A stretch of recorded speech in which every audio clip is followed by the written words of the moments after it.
ദൈവത്തിന് മഹത്വം. ഒരിക്കൽ കൂടെ ക്രിസ്തുവിൽ ഏവർക്കും സ്നേഹവന്ദനത്തെ അറിയിക്കുന്നു. നാം ശുശ്രൂഷയുടെ ആ ശക്തി എന്താണ്, അല്ലെങ്കിൽ പരിശുദ്ധാത്മാവിൽ കൂടിയുള്ള ദൈവ വചനത്തിന്റെ ശക്തി, ശുശ്രൂഷയുടെ ശക്തി എപ്രകാരമെന്ന് കഴിഞ്ഞ ദിവസം അല്പമായി നമുക്ക് ചിന്തിപ്പാൻ ഇടയായിട്ടുണ്ട്. വാമൊഴിയായും വരമൊഴിയായും അതേപോലെ ചിത്രങ്ങളായും ചിഹ്നങ്ങളായും ആശയവിനിമയം നടത്തുവാനായിട്ട് കഴിയും. എന്നാൽ ഇവയിൽ ഏറ്റവും പ്രധാനമായത് വാമൊഴിയാണ്.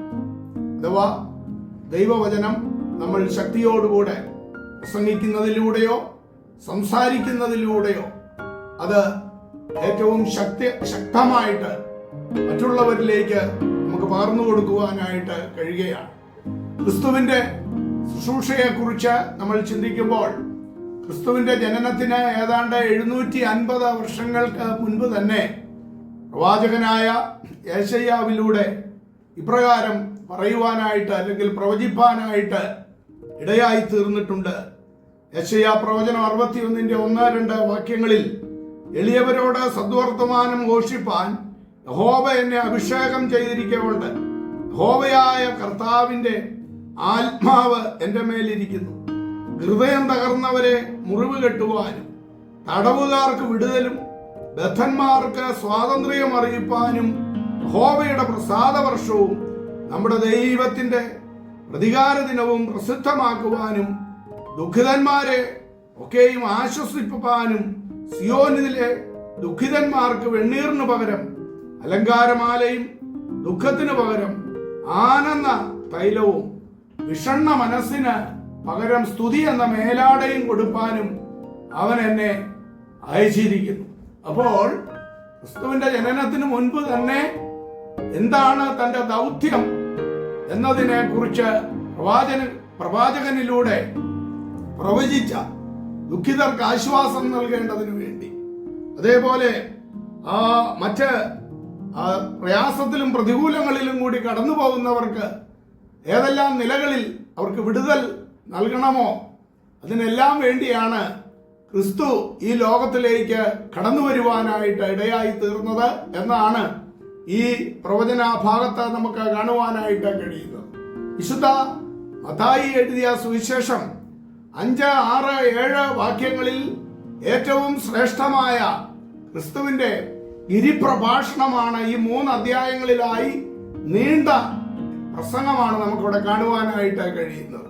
അത് ലോകം മുഴുവനും എന്നും ആദരിക്കുന്നതായ ഒരു പ്രത്യേക പ്രസംഗമാണ് യേശു കർത്താവിന്റെ ഗിരിപ്രഭാഷണം എന്നുള്ളത്. നാം വീണ്ടും ചിന്തിക്കുമ്പോൾ ഈ മനുഷ്യൻ സംസാരിക്കുന്നത് പോലെ ആരും ഒരു നാളും സംസാരിച്ചിട്ടില്ല എന്നാണ് യേശുവിനെ പിടിക്കുവാനായിട്ട് മഹാപുരോഹിതന്മാർ അയച്ച ചേവകർ പുരോഹിതന്മാരുടെ അടുക്കൽ ചെന്ന് മടങ്ങിച്ചെന്ന് പറഞ്ഞതായ മറുപടി പോലും അപ്രകാരമായിരുന്നു. തന്റെ ശുശ്രൂഷയുടെ അനേക പ്രത്യേകതകൾ നമുക്ക് ഇവിടെ കാണുവാനായിട്ട് സാധിക്കുന്നുണ്ട്. 12-ാം വയസ്സിൽ ഉപദേശിപ്പാനായിട്ട് തുടങ്ങി.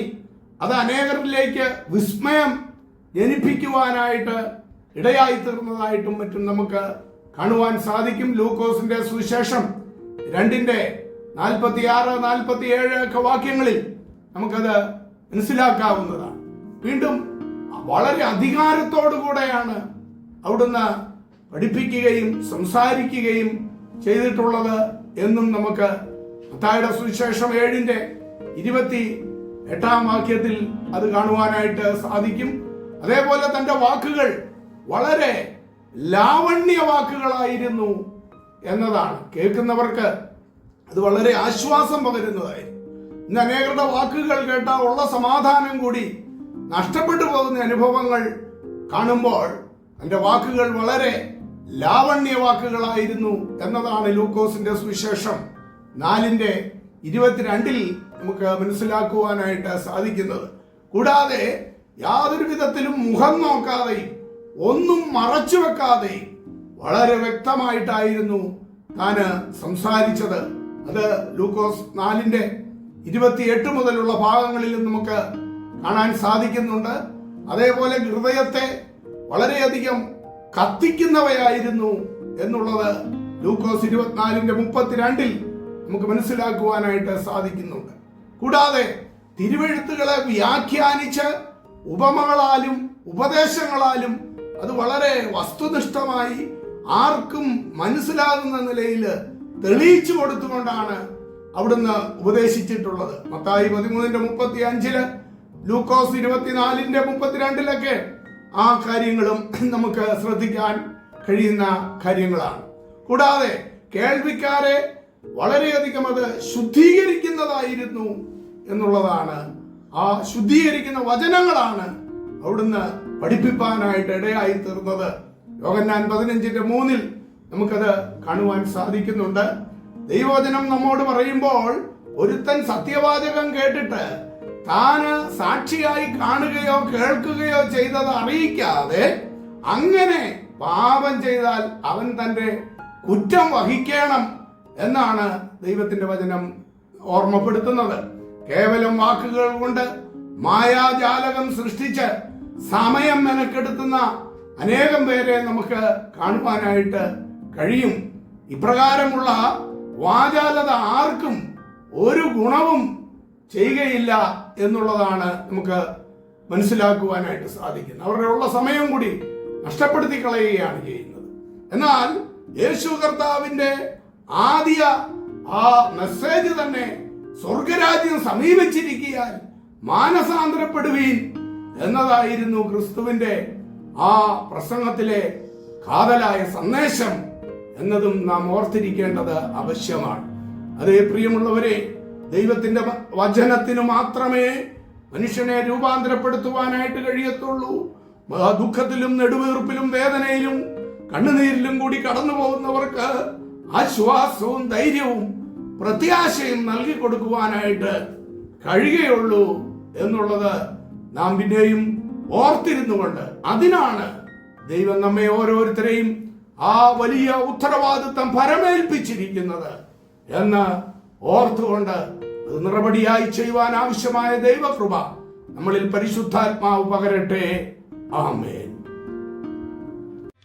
വചനം, തിരുവചനം, ദൈവവചനം, നിത്യവചനം, ജീവദായക വചനം, സൃഷ്ടി ചെയ്തൊരു വചനം. വചനം, തിരുവചനം, ദൈവവചനം, നിത്യവചനം, ജീവദായക വചനം, സൃഷ്ടി ചെയ്തൊരു വചനം.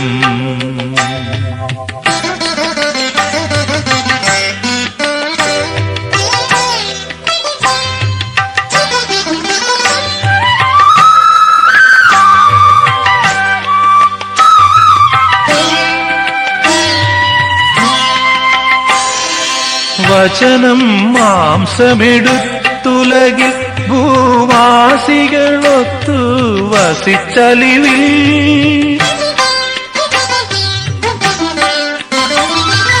വചനം മാംസമെടുത്തുലകിൽ ഭൂവാസികളൊത്തു വസിച്ചലിവിൽ. അവനെ കൈക്കൊണ്ടവരെല്ലാരും ദൈവിക സുതരായി തീർന്നു. അവനെ കൈക്കൊണ്ടവരെല്ലാരും ദൈവിക സുതരായി തീർന്നു.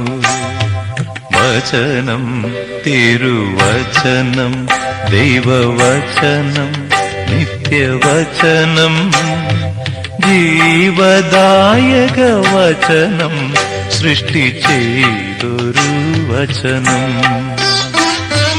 വചനം, തിരുവചനം, ദൈവവചനം, നിത്യവചനം, ജീവദായക വചനം, സൃഷ്ടി ചെയ്തൊരു വചനം.